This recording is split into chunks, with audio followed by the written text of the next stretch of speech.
Which, how far can you take it anyway? That's what makes it scary and nasty. I was reading with my eyes, but not my brain. We've saved the best for last. Hey, welcome or welcome back to my channel. I hope y'all are ready for June new releases.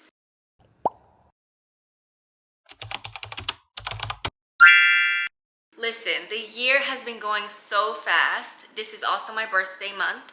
Today is June 1st. This will probably be posted on June 2nd, and my birthday is June 8th, so it's next Saturday. You're not here for all of that. You're here for book releases. So this time I have them categorized by genre. So we're gonna start with fantasy and work our way up to the genre that we all know is gonna have the most books. Children of Anguish and Anarchy. This is the third book in a series, so this is gonna be short and sweet. I'm not going into plot because I don't want to spoil it for myself. This seems like it might be the last book. I haven't read the first or the second book yet, but you might know the first book. The first one is called Children of Blood and Bone, I think is what I have in my notes. Yeah. Contemporary. With Love, Miss Americana. We have a teenager who moves from Nigeria to America. It's just following her in her senior year with the help of classic teen movies and a new crush while working through grief and the rigid expectations of her mother. Now, this is being promoted as a young adult contemporary romance debut. However, I just wanted to slip it into contemporary, like just plain contemporary fiction, because from the synopsis, in my opinion, I would not be surprised if the romance is a subplot. We're gonna be getting her senior year and all of that, and I just also want to make myself aware, hey, if you read this book, don't be upset if there's not as much romance. Little Rot by Akwaeke Emezi. This is one weekend, the elite underbelly of a Nigerian city, a party that goes awry. I've never said that word in my life. Not out loud, at least. A tangled web of sex and lies and corruption that leaves no one unscathed. It sounds like it's gonna be spicy. I don't know. But this is also an adult novel, so I'm excited because this will be my third book of theirs, but it's gonna be my second adult. I think I might prefer their adult novels over YA because I read Pet. I wasn't that big of a fan of it.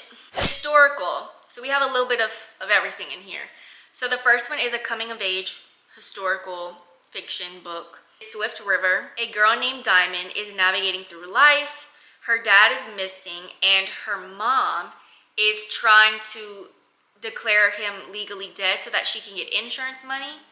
Now, I believe our FMC in here is biracial because they mentioned specifically that she receives a letter from two African American women from her dad's side that send her a letter.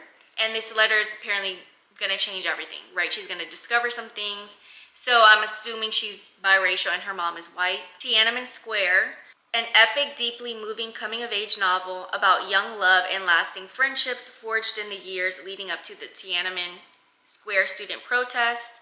I remember learning about this in school, so I'm excited to read, or I'm interested in reading this author's take, putting it into a fiction story technically. And lastly is Isabel and the Rogue. This is a historical romance. This is also the second book in a series. I'm not sure how many books they're gonna have. A Mexican heiress defies Victorian society to protect her country.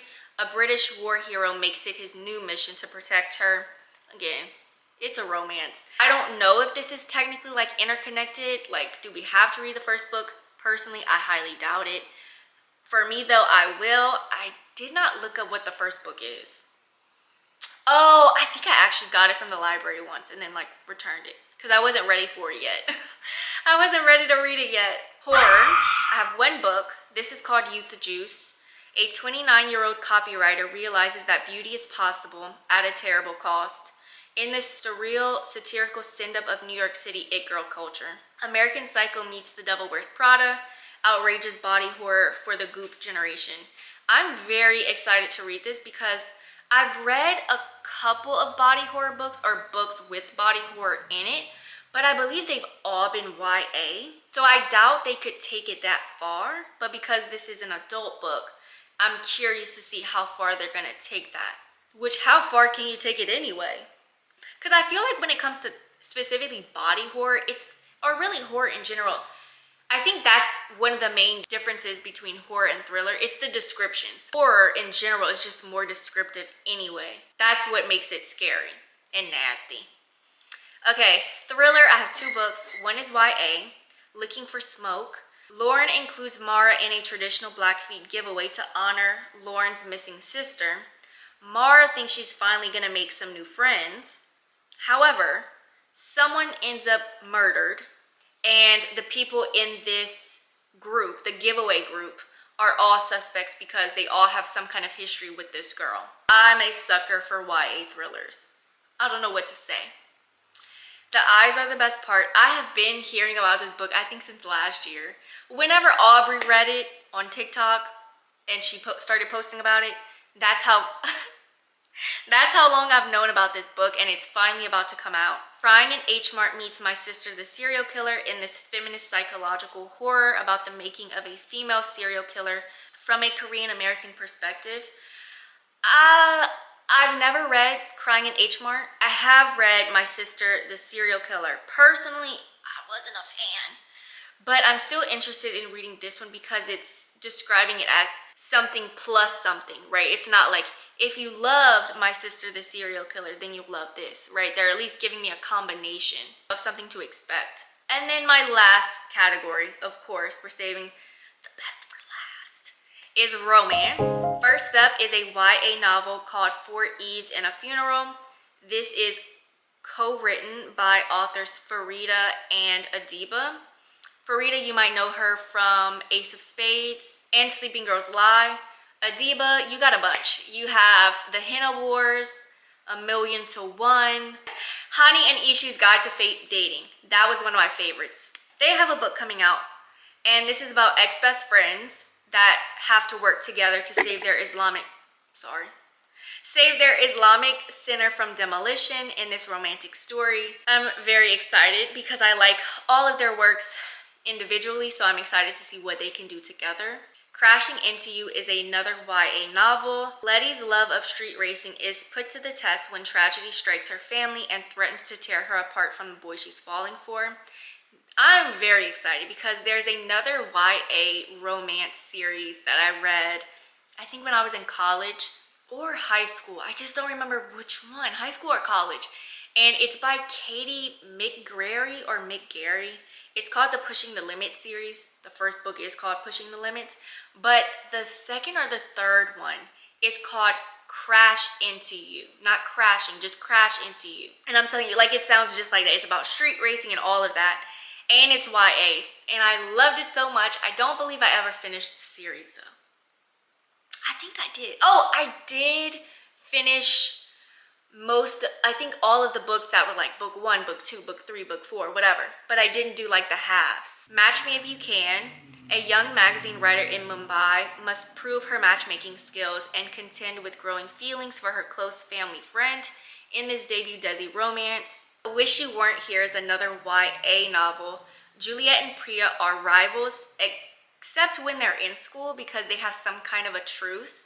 Anytime they have to work together, they'll work together. They don't gossip about each other, but they're still rivals. Juliet is expecting a summer free of Priya because she's going to some kind of sleepaway camp, something like that. However, her cabin mate ends up being Priya. So this is a lesbian romance, so I'm so excited. Triple Sec. A jaded bartender is wooed by a charmingly quirky couple in this fresh and sizzling polyamorous rom-com. This is set in the glamorous world of high-end cocktail bars. Interesting. I mean, that's all I can really say. Interesting. The Girlfriend Act, our last YA romance novel.